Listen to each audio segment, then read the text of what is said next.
Friends నేనైతే ఇప్పుడు మత్స్యగుండంలో అయితే ఉన్నానండి. మనకి ఎదురుగా ఒక స్టాచ్యూ అయితే కనిపిస్తుంది చూడండి, దేవుడి స్టాచ్యూ చాలా బాగుంది కదా. మనకి ఇక్కడ ఈ స్టాచ్యూకి ఎదురుగా మనకి మత్స్యగుండం టెంపుల్ అయితే ఉంటుంది. ఇక్కడ చేపలను దేవుడిగా అయితే పూజిస్తారు. ఇప్పుడైతే చూడండి, ఇప్పుడైతే క్లియర్గా కనిపిస్తున్నాయి. చాలా చేపలు అయితే ఉన్నాయి. ఎంత పెద్ద చేపలు చూడండి.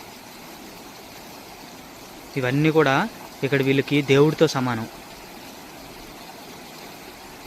అక్కడ చివరి వరకు అన్ని చేపలేనండి, పెద్ద పెద్ద చేపలు.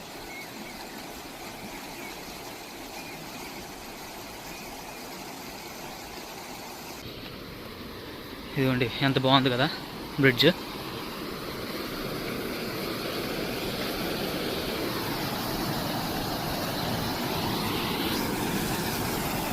చూడండి ఎలా పారుతుందని. అది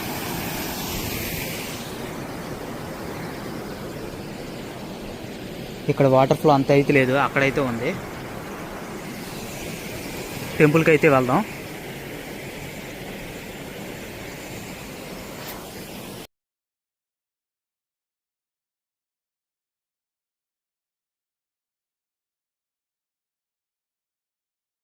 మత్స్యగుండం టెంపుల్ బయట అయితే ఇలా ఉందండి మొత్తం కూడా. ఇదిగోండి టెంపుల్ అయితే అక్కడైతే ఉంది. మొత్తం టెంపుల్ అయితే చూశాను, చాలా బాగుంది. లోపల శివలింగం